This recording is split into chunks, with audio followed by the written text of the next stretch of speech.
దేవుని నామమున స్తోత్రం కలుగును గాక. పరిశుద్ధులైన తండ్రి నామంలో వందనాలు చెల్లిస్తూ మీ అందరికీ మరి ముఖ్యంగా ఈ దినమున హతసాక్షి అయినటువంటి ప్రవీణ్ పగడాల గారిని గురించి నేను చెబుతూ ఉన్నాను. ఒక్క మాట ఏంటంటే, నిన్నటి కాలంలో అంత దుఃఖంలో ఉండి కూడా నేను దేవుణ్ణి ఒకటే అడిగాను, ప్రభా నేను ఏం మాట్లాడాలో యూట్యూబ్ చేయట్లేదు, దిగులైపోతుంది ప్రభా, మరి ప్రవీణ్ పగడాల గురించి నేను ఏం మాట్లాడాలి అన్నప్పుడు బైబిల్ తీశాను ప్రేయర్ చేసి, నీవేం మాట్లాడు ప్రభా అన్నప్పుడు వెంటనే స్టెఫన్ గురించి ప్రభు నాకు చూపించారండి. స్టెఫన్ ఏ విధంగా రాళ్ళ చేత కొట్టబడ్డాడు, ఆయన చెప్పినటువంటి మంచి సాక్ష్యాలను బట్టి ఆయన అనేకమైనటువంటి మహాజ్ఞాని, అందరితో కూడా జ్ఞానం కలిగి ఆన్సర్ ఇచ్చేవాడు. అటువంటి మహాజ్ఞాని మనం పోగొట్టుకున్నాం ఈ దినమున. ఎవరిని? పగడాల ప్రవీణ్ని. మరి ఆ విధంగా ఆయన పోగొట్టుకున్నాము. స్టెఫను ఎంతో జ్ఞానంతో సమాధానం ఇచ్చేవాడు. అందరూ తర్కిస్తూ ఉండగా, వాదిస్తూ ఉండగా, అటువంటిది ఈ లోకంలో మన మధ్యలో ఉన్నటువంటి ప్రవీణ్ పగడాల పాస్టర్ గారు మరి ఎంతో జ్ఞానంతో జవాబులు ఇచ్చాడు. ఎన్నో డిబేట్స్ నేను వినేదాన్ని, కానీ ఈ దినమున ఆయన చనిపోయాడంటే చాలా బాధాకరంగా నేను బాధపడుతూ ఉన్నాను. మరి అదేవిధంగా దేవుని స్తోత్రం కలుగును గాక. నిన్నటి కాలంలో మరి నేను యూట్యూబ్ చేసి పెట్టాను, స్టెఫన్ గురించి మరి మాట్లాడాను. అదేవిధంగా ప్రవీణ్ గారు కూడా స్టెఫన్ వలె రాళ్లతో కొట్టబడి, అంటే రాళ్లతో కాదు, ఆయన చంపబడ్డాడు, అనేకమైన గాయాలు. మరి స్టెఫన్ మీద అందరూ అబద్ధ సాక్ష్యాలు పలికినప్పుడు, అందరూ కూడా ఇదో చేసినప్పుడు, అన్ని అబద్ధ సాక్ష్యాలు పలుకుతూ ఉండగా సమాజ మందిరంలో కూర్చోబెట్టి సమాజం మనుషులందరిలో కూర్చోబెట్టి మాట్లాడుతున్నప్పుడు ఆయన మీద ఎన్నో అబద్ధ సాక్ష్యాలు చెప్పమని రేకెత్తించారు. అధిపతుల్ని మరి ప్రజల్ని, శాస్త్రుల్ని రేకెత్తించారు. ఆ టైంలో ఈ సౌలు మనుషులను ఊచకోత కోసినటువంటి సౌలు ఉన్నాడు. ఇప్పుడు ఈ అపోస్తలుడైన పౌలు గారే అప్పుడు సౌలు పురాతన జీవితంలో ఆ సౌలే ఊచకోత కోసాడు క్రైస్తవుల్ని. ఆడోళ్ళని లేదు, మగాళ్ళని లేదు. అటువంటి ఊచకోత కోసినప్పుడు మరి అటువంటి వాడిని దేవుడు మార్చాడు, పరిశుద్ధుడు అని పిలువబడుతున్నాడు. అలాగే అటువంటి మరి ఆనాడు సౌలుగా ఉన్నప్పుడు, సౌలు పాత పేరుతో పాత జీవితంలో ఉన్నప్పుడు ఈ స్టెఫన్ని రాళ్లతో కొట్టి చంపేశారు, అబద్ధ సాక్ష్యాలు పలికి. అలాగా ఆ విధంగా చేసినప్పుడు కొట్టిన వాళ్ళు ఏం చేశారంటే, వాళ్ళ వస్త్రాలు విప్పేసి, నిన్న ఒక మాట రాంగ్ చెప్పాను, స్టెఫన్ వస్త్రాలు సౌలు దగ్గర పాదాల దగ్గర పెట్టారని అది తప్పండి, సారీ క్షమించండి. అయితే తన బట్టలు ఒలిచి వాళ్ళు ఎవరైతే రాళ్ళతో కొట్టి చంపేశారో వాళ్ళ వస్త్రాలు తీసేసుకొని, వాళ్ళ వస్త్రాలు తీసి సౌలు పాదాల దగ్గర పెట్టారు. ఎందుకని? గుర్తుపట్టకుండా వాళ్ళని ఎవడు గుర్తుపట్టకూడదని చెప్పేసి వాళ్ళు ఏం చేశారు, వాళ్ళ వస్త్రాలు తీసి ఈ సౌలు యొక్క పాదాల దగ్గర పెట్టారు. యవనస్తుడప్పుడు సౌలు ఆ పాదాల దగ్గర పెట్టారు. అలాగే ప్రభు మరి వాళ్ళని రాళ్ళతో ఊకమ్మడిగా అందరూ కూడా అతని మీద పడిపోయి మరి ఆయన రాళ్ళతో కొట్టేసి చంపేస్తున్నప్పుడు ఆ రక్తశక్తమైనటువంటి ఆ శరీరంతో అంటున్నాడు, ప్రభా నా ఆత్మను తీసుకో, నా ఆత్మను తీసుకో ప్రభా, ఓ ప్రభా అని ఆయన మొరపెట్టినట్టుగా మనం చూస్తూ ఉంటాము. అదేవిధంగా దీనికంటే ముందుగా మరి వీళ్ళు ఈ అబద్ధ సాక్ష్యాలు పలుకుతూ ఉన్నప్పుడు అందరూ కూడా మరి ఈ యొక్క స్టెఫన్ యొక్క ముఖాన్ని చూసినప్పుడు స్టెఫన్ యొక్క ముఖము దేవదూత ముఖం వలె ప్రకాశమానంగా కనపడింది వాళ్ళందరికీ కూడా. అయితే ఈ స్టెఫన్ ఒక్కసారి రాళ్ళతో పెట్టి కొట్టేసి ఇది చేసినప్పుడు ఆ రక్తశక్తమైనటువంటి ఆ శరీరంతో ప్రభువా నా ఆత్మను తీసుకో, నా ఆత్మను తీసుకో అని చెప్పేసి ప్రభువుని అడగటం జరుగుతూ ఉంది. అలాగా మరి దీనికంటే ముందు ఇంకొకటి, మరి ఆ విధంగా చేసినప్పుడు వాళ్ళందరూ దేవదూత ముఖం వల్లే కనపడింది ఒకటిని. తర్వాత ఆకాశం వైపు కళ్ళెత్తి చూస్తున్నాడు. ఆ పరిస్థితుల్లో మరి ఆకాశం వైపు చూసినప్పుడు ఆకాశం తెరవబడటము, ప్రభు అయిన యేసుక్రీస్తు వారు దేవుని ప్రక్కన నిలబడి ఉండటం చూశాడనమాట. అదే విధంగా ఈ దినమున ప్రవీణ్ పగడాల గారిని ఆ విధంగా మరి పొడిచి కొట్టి మూతంతా పగలగొట్టి ఎన్నో గాయాలతో ఉన్నాడు. అటువంటి స్థితిలో ప్రభువా అని అనడానికి ఆ బిడ్డకి మరి వచ్చిందో లేదో తెలియదు, ఆ ప్రాణం ఎట్లా పోయిందో తెలియదు. కానీ అయినప్పటికీ ఇంత దుఃఖము, మరి ఎంత మంచి జ్ఞానిని మనం పోగొట్టుకున్నామండి. ఎంత మంచి జ్ఞానిని మనలో నుంచి తొలగించేశారు. దుర్మార్గులు ఎవరో అతి త్వరలో పట్టుబడాలా, దేవుడు వారిని శిక్షించాలా. అదేవిధంగా మరి ఆ రక్తశక్తమైనటువంటి ఒళ్ళుతో ఆయన ఏమంటున్నాడు, ప్రభువా నా ఆత్మను తీసుకో, నా ఆత్మను తీసుకో అన్నాడు.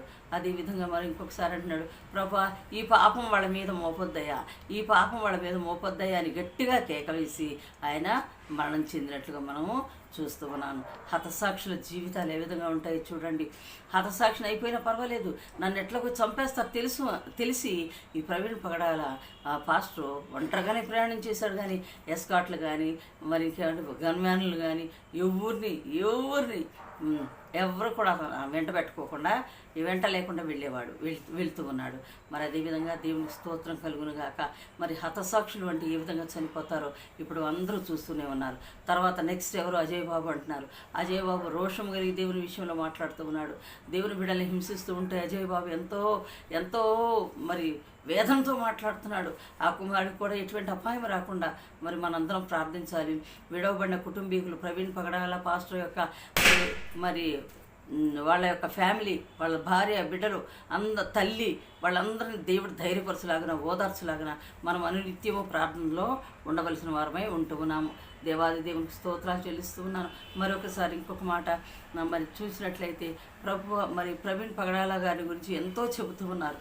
ఎంతో చూడండి, ఈ దినమున రోషము కలిగి ప్రకటించే బిడ్డ దగ్గరికి ఎన్నో లక్షల కొలదిగా జనము చేరిపోయారు. ఓ క్రైస్తవ సమాజమా, క్రైస్తవులారా, పాస్టర్లారా, మరి జాగ్రత్తగా మరి ఇవాంజలిస్టులు కానివ్వండి, బిషపులు కానివ్వండి, ఎవరైనా సరే ఈ యొక్క డిబేట్స్లో పాల్గొనేవారు వీరంతా కూడా కొంచెం జాగ్రత్త వహించి చుట్టుప్రక్కల చూసుకుంటూ ఉండాలి. అంటే మనకు మరణం చెప్పి రాదురండి. ఆ దుర్మార్గులు, ఆ రౌడీలు ఏ విధంగా మనల్ని పొడి చేస్తారో, వాక్యోపదేశకుల్ని, సేవకురాండ్రను ఎటువంటి మరణం చెందాలో మనకు తెలియదు కనుక తెలియదు. కాబట్టి మనం అన్నిత్యము ప్రార్థన విజ్ఞాపనలతో మనం దేవునిలో ముందుకు సాగిపోవలసిన వారమై ఉంటూ ఉన్నాం. మరి ఆయన భార్య మాట్లాడింది ఎంత ధైర్యంగా, మాట్లాడే పరిస్థితి కాదు, కానీ ఆ బిడ్డ మాట్లాడింది. నా భర్త ఎవరిని కూడా దూషించేవాడు కాదు, క్షమించే హృదయం కలవాడే కానీ ఎవరిని కూడా దూషించడు అని ఎంత చక్కని సాక్ష్యం చెప్పింది. తన శవాన్ని అక్కడ పెట్టుకుని, భర్త శవాన్ని. తల్లి అయితే అంటుంది, నా బిడ్డల గురించి మీరు ప్రార్థించండి అంటుంది. అంతే కదా, ఇంకా అంతకంటే ఏం అడగగలరు? ఎవరు ఏం అడగలేము ఆ స్థితిలో. కాబట్టి తల్లి ఏడుపును, తల్లి రోదన, తన గర్భశోకము, భార్య తన జతను కోల్పోయింది, బిడ్డల తండ్రిని కోల్పోయారు. అటువంటి స్థితిలో ఉన్నటువంటి బిడ్డల కోసం మనం అన్నిత్యము కూడా ప్రార్థించవలసిన వారమై ఉంటూ ఉన్నాము. ఈ హతసాక్షి జీవితం ఎంతో భయంకరమైన, దుర్భరమైనటువంటి పరిస్థితి బిడ్డ ఎదుర్కొన్నాడు. మొదటి నుంచే చెబుతూ వస్తున్నాడట, నాకు థ్రెట్ ఉంది, నన్ను చంపేస్తా అంటున్నారని. కానీ చావుకి కూడా జడవకుండా బిడ్డ దేవుని సేవలో ముందుకు వెళ్ళిపోతూ ఉన్నాడు. దేవుని సేవలో ఉంటుండగానే, దేవుని సేవకు వెళ్తూ వస్తూ ఉండగానే ఆయన్ని బలి తీసుకున్నారు. ఇటువంటి దుర్మార్గులను దేవుడు కఠినంగా శిక్షించాలని, వాళ్ళు త్వరగా పట్టుబడాలని కూడా మనం ప్రార్థన చేయాలి. ఎందుకంటే ఇంకా ఇంకా ఇంకా ఎంతమంది క్రైస్తవ పాస్టర్లను కానీ, క్రైస్తవ విశ్వాసులను కానీ, క్రైస్తవ ఎవాంజలిస్టులను కానీ, బిషప్లను కానీ ఎంతమందికి ఏ అపాయం దాగుందో మనకు తెలియదు. కాబట్టి ప్రియమైనటువంటి మరి దేవుని బిడ్డలారా, దేవుని ప్రజలారా, ఆయన గురించి ఈరోజు ఎట్లయితే బయటకు వచ్చి అంత హాహాకారాలు చేశారో, మరి గత 2 దినాలుగా కూడా ఎండనక అంత భయంకరమైన ఎండలో కూడా మరి బిడ్డలందరూ కాలినడకన ఆ శవయాత్రలో కూడా నడిచారు. మరి దేవుడు అందరినీ దీవించి ఆశీర్వదించాలని ప్రార్థిస్తున్నాను. మరి ముఖ్యంగా ఆ కుటుంబానికి ఎక్కువ ఓదార్పు అవసరమై ఉన్నది. కళకళలాడుతూ తిరుగుతున్న కుమారుడు ఈరోజు కంటికి కనపడకుండా శవమై ముందుకు వచ్చినప్పుడు ఆ తల్లి వేదన, కళకళలాడుతూ తిరుగుతున్నటువంటి తన భర్త తనకు దూరమైపోయిన క్షణము, మరి తండ్రి ఎంతో యాక్టివ్గా ఉన్న తండ్రిని చూసి బిడ్డలు మురుసుకుంటూ ఉండగా ఆ తండ్రి మన శవమై ఇంటి ముందుకు రావడం, ఇవన్నీ కూడా చాలా విచారకరమైన విషయాలండి. దేవుడు తప్పక న్యాయం చేకూర్చాలి క్రైస్తవుల పట్ల. క్రైస్తవులకు అనేక శ్రమలు వస్తాయని ముందే చెప్పబడింది బైబిల్ గ్రంథమునందు. కాబట్టి ప్రతి వారు కూడా ప్రార్థన విజ్ఞాపనలతో ముందుకు సాగాలని నేను ప్రార్థిస్తూ మనవి చేస్తూ ఉన్నాను. మరి దేవాది దేవుడు, కృపగల దేవుడు, ఎవరికి ఎటువంటి మరణం రాశాడో తెలియదు, ఎవరికి ఎటువంటి పరిస్థితులు వస్తాయో తెలియదు. కానీ విశ్వాసం కోల్పోకుండా, భక్తిని కోల్పోకుండా ముందుకు సాగిపోవలసిన వారమై ఉంటున్నాము. పట్టాము, దేవుని యొక్క గ్రంథాన్ని చేత పట్టాము, దేవునిలో విశ్వాసంతో ఆయనలో రక్షించబడ్డాము. మరి బాప్తిసం అనే ఒక రక్షణ పాత్ర మన చేతిలో ఉన్నది కనుక మనందరము కూడా దేవునిలో ముందుకు సాగిపోవలసిన వారమై ఉంటూ ఉన్నాము. దేవాది దేవుడు మనందరినీ కూడా ఆయన రెక్కల కింద భద్రపరుచుకునేలాగా మనందరం కూడా ప్రార్థన చేయవలసిన వారమై ఉంటూ ఉన్నాము. పగడాల గారు ఎంత చక్కని డిబేట్స్ అండి, ఎంతో చక్కని డిబేట్స్లో పాల్గొన్నాడు. ప్రతి డిబేట్ నేను వినేదాన్ని, చాలా వినేదాన్ని. అందుకని వెంటనే ఆ వార్త వినడంగానే నేను చాలా షాక్లో ఉండిపోయాను. నోటిని మాట రాలేదండి. నేను చాలా క్షణాలను మంచానికి అతుక్కొని పోయాను. ఏం మాట్లాడాలో తెలియదు. నిన్నటి కాలంలో కూడా నాకు దేవుడు మాట్లాడమని చెప్పింది, స్టెఫన్ గురించే మాట్లాడమన్నాడు. ఎందుకంటే మొట్టమొదటిగా హతసాక్షి అయినటువంటి వాడు స్టెఫన్ మాత్రమే కదా. దేవుడికి స్తోత్రం కలుగునుగాక. ఈ యొక్క జీవితము, ఈ యొక్క కార్యము దేవుడు మరి ఎందుకు చేశాడో ఈ విధంగా. మరి కక్ష కట్టిన వారు ఇప్పటికీ కూడా కక్ష తీర్చుకోవడానికే చూస్తారు కానీ మరి కక్ష ప్రథమ హతసాక్షి అయినటువంటి ఈ స్టెఫను మరి సరాసరి దేవుని దగ్గరికి, దేవుని కుడిపార్శ్వం దగ్గరికి వెళ్ళిపోతాడు. అదేవిధంగా మరి ఈ యొక్క బాబు కూడా ఎంతో చక్కని స్క్రోల్స్ ఎంతో చక్కని చూపిస్తూ ఉన్నారు. సరాసరి దేవుడు కౌగిలించుకున్నట్లుగా మనకు చూపిస్తూ ఉన్నారు. దేవాది దేవుడు ఆ బిడ్డ ఆత్మకు చక్కగా దేవుని దగ్గరికి వెళ్ళిపోయింది.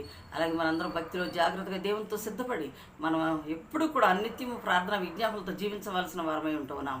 దేవుడి కొద్ది మాటలు దీవించి ఆశీర్వదించును గాక. ఆమేన్.